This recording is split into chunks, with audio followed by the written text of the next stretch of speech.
ചാലക്കുടി അതിരപ്പള്ളിയിലെ മസ്തകത്തിൽ മുറിവേറ്റ ആനയെ പിടികൂടി ചികിത്സിക്കുന്നതിനുള്ള ദൗത്യം എത്രയും പെട്ടെന്ന് ആരംഭിക്കാനുള്ള തയ്യാറെടുപ്പാണ് ഇപ്പോൾ അതിരപ്പള്ളി നടന്നുകൊണ്ടിരിക്കുന്നത്. വനംവകുപ്പിന്റെ നിരീക്ഷണത്തിന് പുറത്തായിരുന്ന ആനയെ കണ്ടെത്തി കഴിഞ്ഞു. ഇന്നും പതിവ് പോലെ ആന നമ്മുടെ ക്യാമറ കണ്ണുകളിലേക്ക് കടന്നു കയറി എന്ന് വേണമെങ്കിൽ പറയാം. കാര്യം നമ്മുടെ ക്യാമറ കണ്ണും ഈ ആനയും തമ്മിൽ എന്തോ ഒരു സെന്റിമെന്റൽ അറ്റാച്ച്മെന്റ് ഉണ്ടെന്ന് ഞാൻ മനസ്സിലാക്കുന്നു. ആനയെ പിടികൂടിയാൽ കോടനാട് അഭയാരണ്യത്തിലേക്ക് മാറ്റുമെന്നാണ് നമുക്കറിയാൻ കഴിയുന്ന വിവരം. സൂരജ് സജി അതിരപ്പള്ളിയിൽ നിന്നും ചേരുന്നു, അതുപോലെ കോടനാട് നിന്ന് അശ്വിൻ പാലാഴിയും. Good morning to both of you. Sooraj എവിടെ പോയാലും ഈ ആന സൂരജിൻ്റെ കൂടെ തന്നെ ഉണ്ടല്ലോ. ഒരു ആനയായിട്ടൊരു വളരെ അറ്റാച്ച്ഡ് ആയ ഒരു ജീവിതമായിരിക്കുന്നു സൂരജിന്. ഗുഡ് മോർണിംഗ്, പറയൂ. എസ്കേൻ, ഗുഡ് മോർണിംഗ്. ഇന്നലെ നമുക്ക് ഈ ആനയുടെ ദൃശ്യങ്ങളൊന്നും തന്നെ ലഭിച്ചിരുന്നില്ല, വലിയ സങ്കടത്തിലായിരുന്നു. പക്ഷേ ആന ഇന്ന് ദൗത്യത്തിന് മുമ്പ് നമ്മുടെ ക്യാമറയിലേക്ക് വീണ്ടും എത്തിയിരിക്കുന്നു. ഞാനിപ്പോൾ നിൽക്കുന്നത് വെറ്റിലപ്പാറ പ്ലാന്റേഷൻ റോഡിലാണ്, അത് ചെക്ക് പോസ്റ്റിന് സമീപമാണ്. ആന ഇപ്പോൾ ഉള്ളത് ഇതിന് ഒരു 100 മീറ്റർ അകലെയാണ്, അതായത് ദൃശ്യങ്ങളിൽ കാണാൻ കഴിയില്ല, ഒരു 100-150 മീറ്റർ അകലെയാണ് ആനയുള്ളത്. സ്വാഭാവികമായും ആന കഴിഞ്ഞ ദിവസങ്ങളിലെല്ലാം തന്നെ ഈ പുഴ മുറിച്ച് കടന്ന് മുകളിൽ കയറിയതിന് ശേഷം ഈ പ്ലാന്റേഷൻ റോഡിലൂടെ നടന്ന് ഈ ചെക്ക് പോസ്റ്റിന് സമീപത്തേക്ക് വരികയായിരുന്നു. വനം വകുപ്പും കണക്ക് കൂട്ടുന്നത് ഒരു പക്ഷേ ആന ഈ റോഡിലൂടെ തന്നെ വരും എന്നുള്ളതാണ്. നിലവിൽ വനംവകുപ്പിന്റെ ഉദ്യോഗസ്ഥരടക്കം ഈ ആന നിൽക്കുന്ന മേഖലയിലേക്ക്, ആന ഇപ്പോൾ കണ്ട മേഖലയിലേക്ക് എത്തിയിട്ടുണ്ട്. അവർ ആനയെ നിരീക്ഷിച്ചു വരികയാണ്. അല്പസമയത്തിനകം തന്നെ ഡോക്ടർ അരുൺ സക്രി അടക്കമുള്ള സംഘം ഈ മേഖലയിലേക്ക്, ആനക്കരികിലേക്ക് എത്തും എന്നുള്ളതാണ് നമുക്ക് ലഭിച്ചിരിക്കുന്ന വിവരം. അതായത് ബേസ് ക്യാമ്പിൽ ഇവരെല്ലാവരും തന്നെയുണ്ട്. ഇവിടെ നിന്ന് 1 കിലോമീറ്റർ 1.5 കിലോമീറ്റർ അകലെ ഫാക്ടറി ഉണ്ട്. ഈ കാലടി പ്ലാന്റേഷന്റെ സമീപത്തുള്ള ഒരു ഫാക്ടറിക്ക് സമീപമുള്ള അങ്കനവാടിയിലാണ് ഈ ബേസ് ക്യാമ്പായി പ്രവർത്തിക്കുന്നത്. ഈ അങ്കനവാടിയിൽ അവിടെ അരുൺ സക്രി ഉണ്ട്, അതോടൊപ്പം തന്നെ വാഴച്ചാൽ DFO ഉണ്ട്. അങ്ങനെ ഉന്നത ഉദ്യോഗസ്ഥരെല്ലാവരും തന്നെയുണ്ട്. കുങ്കിയാനകളെല്ലാം തയ്യാറായി നിൽക്കുകയാണ്.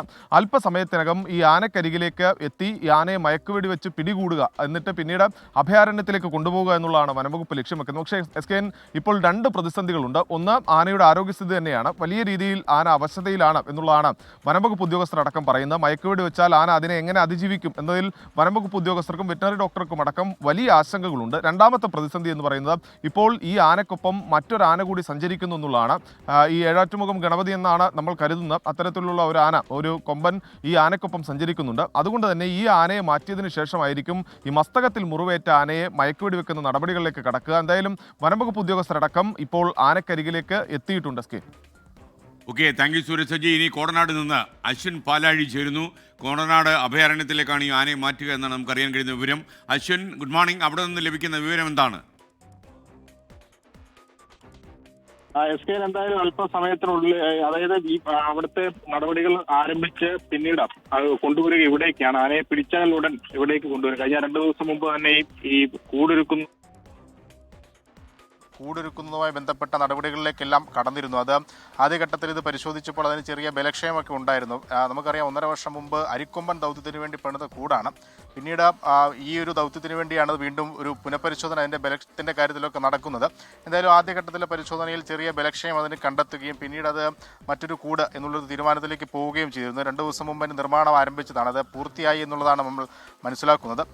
എന്തായാലും അകത്തേക്കുള്ള പ്രവേശനം 8 മണിയോടുകൂടി മാത്രമേ ഉണ്ടാവുകയുള്ളൂ.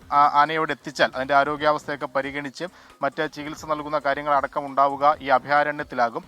എന്തായാലും ഇതിനോടകം ഇവിടുത്തെ ക്രമീകരണങ്ങളെല്ലാം തന്നെ പൂർത്തിയായിട്ടുണ്ട് എന്നുള്ളതാണ് മനസ്സിലാക്കുന്നത്.